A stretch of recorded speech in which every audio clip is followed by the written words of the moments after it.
তারেক রহমান সাহেব এসেছে, face to face তার সাথে আমি কথা বলেছি। আমি আব্দুল্লাহ বিন আব্দুর রাজ্জাক এসেছি, চারটা কথা বলবো বাংলাদেশের স্বার্থে। যদি করতে পারেন বাংলাদেশের উপকার হবে। আসসালামু আলাইকুম রহমতুল্লাহি ওয়া বারাকাতুহু। প্রিয় দর্শক, শায়েখ আব্দুল্লাহ বিন আব্দুর রাজ্জাক দেশনেতা জনাব তারেক রহমানকে চারটি পরামর্শ দিয়েছেন। দেশ ও জাতির কল্যাণে চারটি পরামর্শ দিয়েছেন। আব্দুল্লাহ বিন আব্দুর রাজ্জাক ইংল্যান্ড সফরে জনাব তারেক রহমানের সঙ্গে দেখা করে দেশ ও জাতির কল্যাণে চারটি পরামর্শ দিয়েছেন। এই চারটি পরামর্শ কি কি চলুন আমরা জেনে আসি।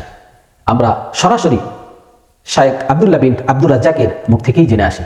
প্রিয় দর্শক, চলুন আমরা শায়েখ আব্দুল্লাহ বিন আব্দুর রাজ্জাকের কথাগুলি শুনে আসি।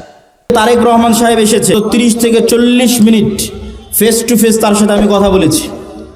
আমি তার সাথে কথাই শুরু করেছিলাম এটা দিয়ে। ইংল্যান্ডে তার সাথে আমার দেখা হয়েছিল, অন্তত 30 থেকে 40 মিনিট তার সাথে আমি কথা বলেছি। যে আজকে আমি এখানে আসার আগ পর্যন্ত যতজন আপনার কাছে এসেছে এরা দুনিয়াবি স্বার্থ নিয়ে আসবে, আর আমি আজকে এখান থেকে চলে যাওয়ার পরও হাজারো মানুষ আপনার সাথে দেখা করতে আসবে, দুনিয়ার স্বার্থে আসবে। কারো একটা সিট দরকার, কারো একটা আসন দরকার, কারো একটা পদ দরকার, কত কি দরকার। কিন্তু আমি আব্দুল্লাহ বিন আব্দুর রাজ্জাক এসেছি, চারটা কথা বলবো বাংলাদেশের স্বার্থে। যদি করতে পারেন বাংলাদেশের উপকার হবে। বাংলাদেশ ওনাকে বলেছিলাম, 1 নাম্বার, মুসলমানেরা যে 190 বছর ব্রিটিশ বিরোধী সংগ্রাম করলে আর স্বীকৃতি কোথায়? 1797 সালের 23শে জুন থেকে 1947-এর 14 বা 15 আগস্ট পর্যন্ত 190 বছর ভারতের মুসলমানেরা ঠিকই, ভারতের হিন্দু এবং মুসলমানেরা সবাই যে ব্রিটিশ বিরোধী আন্দোলন করেছে তার স্বীকৃতি আছে। পাকিস্তানের মুসলমানেরা যে ব্রিটিশ বিরোধী আন্দোলন করেছে তার স্বীকৃতি আছে। তো বাংলাদেশের মুসলমানেরা কি করেনি? তিতুমির কে তাহলে? হাজী শরীয়তুল্লাহ কে তাহলে? এখানে যে ব্রিটিশ বিরোধী 1857-তে যে হাজার হাজার মুসলমান জীবন দিল তাদের স্বীকৃতি কই? অতএব 1947-এর রাষ্ট্রীয় স্বীকৃতি দিতেই হবে। বাংলাদেশ 1971-এ শুরু হয়নি, ওটা ডাহা মিথ্যা কথা। 71 বাংলাদেশের একটা পার্ট, কিন্তু বাংলাদেশের শুরু অনেক আগে। ওর ধারাবাহিকতায় আপনাকে আসতে হবে, তার একটা পার্ট 47। এটা একটা ওনাকে বলেছি। আর একটা ওনাকে বলেছি, বাঙালি জাতীয়তাবাদের নামে বাংলাদেশে হিন্দুয়ানি জাতীয়তাবাদ, হিন্দুত্ববাদী জাতীয়তাবাদ এবং হিন্দুয়ানি কৃষ্টি কালচার কলকাতার দাদাবাবুদের বাঙালি জাতীয়তাবাদের নামে ঢুকানো হয়। এই বাঙালি জাতীয়তাবাদের নামে হিন্দুত্ববাদী কৃষ্টি কালচারের মূলোৎপাটন করতে হবে। বাংলাদেশের নিজের সংস্কৃতি কৃষ্টি কালচার প্রমোট করতে হবে, যেটা ওসমান হাদি বলেছে যে কালচারাল ফ্যাসিজমের বিরুদ্ধে আমাদেরকে লড়াই করতে হবে, যে কারণে সে নিজের তাকে জীবনও দিয়ে দিতে হলো। 3 নাম্বার বলেছি, বাংলাদেশে জাতির পিতা বলে কিছু থাকা যাবে না। আগে যারা ছিল তাদের জাতির পিতা ছিল শেখ মুজিবুর রহমান। আপনারা আসবেন, আপনারা এসে বলবেন জাতির পিতা জিয়াউর রহমান, এটা চলবে না। আপনি এতটুকু করতে পারেন, এই পুরো বাংলাদেশ তৈরিতে যাদের অবদান আছে তাদের সবাইকে সমান একটা মর্যাদার জায়গায় দিতে পারেন। ফাউন্ডার ফাদার্স এরকম একটা মর্যাদার জায়গায় দিতে পারেন, যেখানে শেরে বাংলা একে ফজলুল হকও থাকবে, হোসেন শহীদ সোহরাওয়ার্দীও থাকবে। এই অঞ্চলের মুসলমানদের যে ধারাবাহিক আন্দোলনের স্বীকৃতি আছে সেটার স্বীকৃতি থাকবে। 4 নাম্বার বলেছি, অত্র অঞ্চলে ভারতীয় আধিপত্যের যে হেজিমনি, কালচারাল হেজিমনি, তার যতগুলো চিহ্ন আছে তার মধ্যে একটা বড় চিহ্ন হচ্ছে রবীন্দ্রনাথ ঠাকুরের শিরকি জাতীয় সঙ্গীত। এই জাতীয় সঙ্গীত বাদ দিয়ে দিতে হবে। আমরা দাওয়াত দেই, আমরা কথা বলি, দুনিয়াবি কোনো স্বার্থ নয়। আলহামদুলিল্লাহ, আলহামদুলিল্লাহ, দুনিয়াবি কোনো স্বার্থ নয়। এবং বিশ্বাস করি যে বাংলাদেশে একদিন পূর্ণাঙ্গ বিপ্লব করা সম্ভব। আমি পূর্ণাঙ্গ বিপ্লবের স্বপ্ন দেখি চীন মৈত্রী সম্মেলনে, যেখানে বাংলাদেশের সকল রাজনৈতিক দলের নেতারা ছিল। ওখানে আমার 7 মিনিটের বক্তব্য শুনে দেখিও আমি পূর্ণাঙ্গ বিপ্লবের ডাক দিয়েছি। তাতে 30 বছর লাগুক, 50 বছর লাগুক, কিন্তু বাংলাদেশে সম্ভব। কেন সম্ভব? যদি সম্ভব না হতো আমি বলতাম না। বাংলাদেশে কয়েকটা কারণে সম্ভব। বাংলাদেশের 90% মানুষের ভাষা বাংলা, বাংলাদেশের 90% মানুষের ধর্ম ইসলাম। যদি এরকম হতো চিটাগাংয়ের ভাষা হিন্দি, রাজশাহীর ভাষা বাংলা, ঠাকুরগাঁয়ের ভাষা পাঞ্জাবি, আর সিলেটের ভাষা হচ্ছে কি বলে ওর নাম, আর একটা ভাষা ধরলাম গুজরাতি অথবা ধরলাম বিহারি, তাহলে আমি বলতাম না বাংলাদেশে বিপ্লব সম্ভব নয়। আবার যদি দেখতাম না এখানে অর্ধেক পাঠান বাস করে, অর্ধেক পাঞ্জাবি বাস করে, অর্ধেক উমুক বাস করে না, তাহলে আমি বলতাম এখানে বিপ্লব সম্ভব নয়। আবার যদি দেখতাম এখানে 50% মানুষ হিন্দু, 50% মানুষ এখানে খ্রিস্টান, বিপ্লব সম্ভব নয়। বাংলাদেশে যে কোনো একটা আদর্শের উপর বিপ্লব খুবই সম্ভব, কেননা এখানে 90% মানুষের ভাষা বাংলা, বলে বাংলা, লেখে বাংলা, সংস্কৃতি বাংলা, আবার 90% মানুষ ইসলামে বিশ্বাস করে। ফলত এখানে আলাদা কোনো বিভেদ নাই। এখানে 20% মানুষ যদি তৈরি হয় যারা ইমান বিল গায়েবে ইয়াকিন রাখবে, আজকের যে কথা বলেছি, আজকের যে থিওরি দিয়েছি, এবং সামনে এটার উপর আরও অনেক কাজ এবং গবেষণা এবং লিখিত দ্বিতীয় আর একটা বই আসবে আল্লাহর পথে যাত্রার উপর। আমি ওই পূর্ণাঙ্গ বিপ্লবে বিশ্বাস করি। কারো কাছে কোনো এক রাজনৈতিক দলের কাছে বিক্রি হয়ে গেলাম রাজনীতির কথা বলতে গিয়ে, আলহামদুলিল্লাহ আব্দুর রাজ্জাক বিন ইউসুফের ছেলে, ওই জন্য ইনশাআল্লাহ জন্ম হয়নি। আব্দুর রাজ্জাক বিন ইউসুফ ওই বক্তাও নয়, বড় থেকে বড় নেতার ঘরে যখন প্রবেশ করেছে, ছবি মূর্তি থেকেছে, যত বড় মন্ত্রী হোক, যত বড় মিনিস্টার হোক, আব্দুর রাজ্জাক বিন ইউসুফ দাঁড়িয়ে বলেছে ছবি মূর্তি সরাতে হবে, না হলে ঢুকবে না। অথচ বহু বক্তা ওই ঘরেই বসে আছে। মানে দুনিয়ার স্বার্থের কাছে বিক্রি হওয়া বক্তা আব্দুর রাজ্জাক বিন ইউসুফ নয়। তো আমিও যদি কোনোদিন মনে করি দুনিয়ার স্বার্থের কাছে বিক্রি হয়ে যাচ্ছি, তো বক্তব্য দেওয়াই বন্ধ করে দেবো, দাওয়াত দেওয়াই বন্ধ করে দেবো। কিন্তু আব্দুর রাজ্জাক বিন ইউসুফ যে আমানতের, ন্যায়পরায়ণতার এবং যে বিশ্বাসের একটা মানদণ্ড নির্ধারণ করে গেছে, ওইটার সাথে ইনশাল্লাহ খেয়ানত করব না। ইমান বিল গায়েবে ইয়াকিন ছাড়া কেন মুসলমানদের বিজয় হয় না? মুসা আলাইহিস সালাতু ওয়াস সালাম যে অবস্থায় দুর্বল ছিলেন, ফেরাউনের বিপরীতে আমরা তার চেয়ে বেশি দুর্বল। বরং মুসা আলাইহিস সালাতু ওয়াস সালাম ফেরাউনের তুলনায় যা দুর্বল ছিলেন, আমরা অত দুর্বল নই, আমাদের চেয়ে বেশি দুর্বল মুসা আলাইহিস সালাতু ওয়াস সালাম। আরও স্পষ্ট করে বললে, গাজার মুসলমানেরা আজকের ইসরায়েলের তুলনায় যা দুর্বল, আজ থেকে 4000 বছর আগে মুসা আলাইহিস সালাম ফেরাউনের তুলনায় তার চেয়ে বেশি দুর্বল। নবী হিসেবে মুসা আলাইহিস সালাতু ওয়াস সালামকে দেখতে যত বড় মনে হচ্ছে, ওনার উঠে আসাটা তত করুণ এবং তত অসহায়। মানে যত অসহায় এবং করুণ অবস্থা থেকে উঠে এসেছে, পৃথিবীতে আর কোনো নবী এতটা অসহায়, এতটা করুণ অবস্থা থেকে উঠে আসেনি। তো মুসা আলাইহিস সালাতু ওয়াস সালাম যে বিজয়ী হচ্ছেন, ফেরাউন যে পরাজিত হচ্ছে, এটার একটাই রাস্তা, সেটা যে ইমান বিল গায়েবে ইয়াকিন। মুসা আলাইহিস সালাতু ওয়াস সালামের হাতের লাঠি যখন সাপে পরিণত করে দিলেন আল্লাহ, এটার মাধ্যমে মুসা আলাইহিস সালামের যখন ইয়াকিন তৈরি হলো আল্লাহর শক্তি, আল্লাহর ক্ষমতার উপর, তখন ওনার অন্তরে এই বিশ্বাস ঢুকে গেল যে লা হাওলা ওয়ালা কুওয়াতা ইল্লা বিল্লাহ, লা হাওলা ওয়ালা কুওয়াতা ইল্লা বিল্লাহ। এই বাক্যের অর্থ এটা নয় যে ফেরাউনের শক্তি আল্লাহর শক্তির তুলনায় দুর্বল, জি না। এই বাক্যের অর্থ এটা নয় যে ফেরাউনের শক্তি আল্লাহর শক্তির তুলনায় কম, জি না। এই বাক্যের অর্থ হচ্ছে আল্লাহর শক্তির তুলনায় ফেরাউনের শক্তি জিরো। যেই দিন মুসা আলাইহিস সালামের অন্তরে এই বিশ্বাস তৈরি হয়ে যাবে, সেই দিন মুসা আলাইহিস সালাম ফেরাউনকে দাওয়াত দিতে পারবে, ফেরাউনের মুখোমুখি হতে পারবে, বিক্রি হবে না, আল্লাহর উপর ভরসা রাখতে পারবে। তো আপনার অন্তরে যেই দিন এরকম বিশ্বাস তৈরি হয়ে যাবে যে আমেরিকা এবং ভারতের শক্তি আল্লাহর শক্তির তুলনায় কম না, আল্লাহর শক্তির তুলনায় দুর্বল, জি না, আল্লাহ সুবহানাহু ওয়া তাআলার শক্তির তুলনায় জিরো, শূন্য, এই বিশ্বাস যেই দিন অর্জন করে নিতে পারবেন, সেই দিন বিজয়ের রাস্তা শুরু। এই বিশ্বাসের নামই হচ্ছে ইমান বিল গায়েবে ইয়াকিন। না দেখা অদৃশ্য জগৎকে যেন চোখে দেখতে পাচ্ছি। লিনুরিয়াহু মিন আয়াতিনা, মুহাম্মদ সাল্লাল্লাহু আলাইহি ওয়াসাল্লামকে মেরাজের সফর করানো হয়েছে আল্লাহর নিদর্শন দেখানোর জন্য। যে জান্নাতের কথা শুনতা, ওই জান্নাত চোখে দেখো, যে জাহান্নামের কথা শুনতা, ওই জাহান্নাম চোখে দেখো।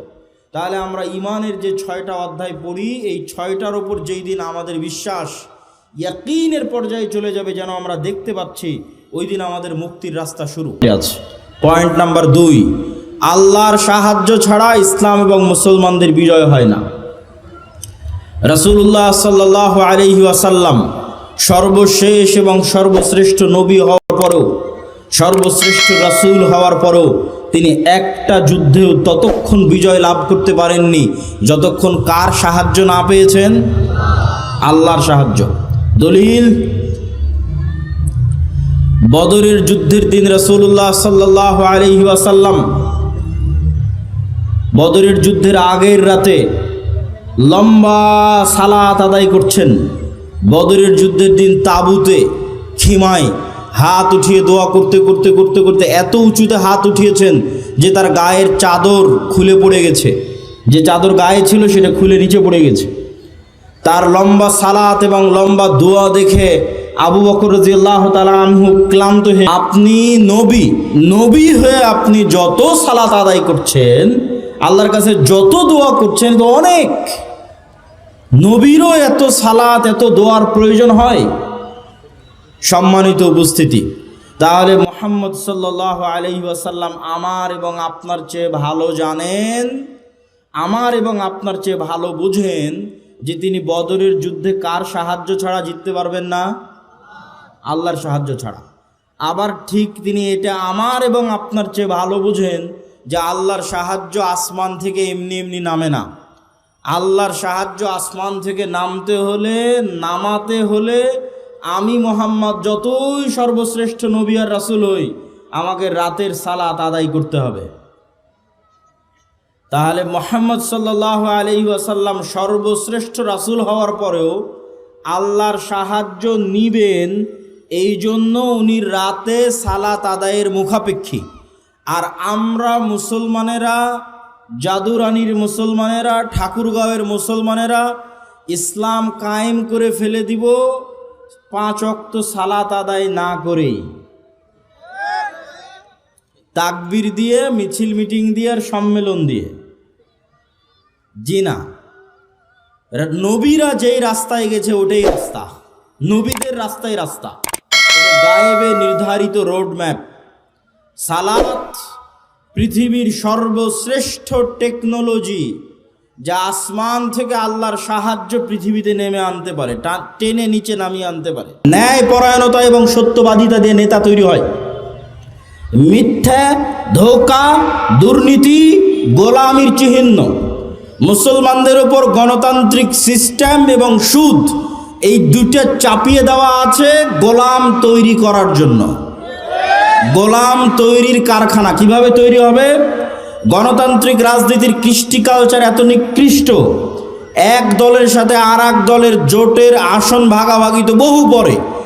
এক আসনের একই দলের 5 জন মনোনয়ন প্রার্থী যদি লবিং না করে, যদি লিয়াজু না করে, যদি টাকা পয়সার লেনদেন না করে, যদি মিথ্যা বলে আর একজনকে নিচে তার দুর্নাম করে নিচে নামাতে না পারে, যদি ধোঁকাবাজির অভিনয়ের গেম না খেলে, ও জীবনে কোনোদিন মনোনয়ন নিয়ে আসতে পারবে না। তাহলে মনোনয়ন নিয়ে আসার জন্য প্রত্যেক যেই রাস্তার মধ্যে দিয়ে ওই যাচ্ছে, ওই রাস্তাটা হচ্ছে ধোঁকা, দুর্নীতি, 2 নম্বরই রাস্তা। প্রতি মুহূর্তে নিজের আত্মমর্যাদা বিক্রি করে ওই রাস্তায় চলতেছে।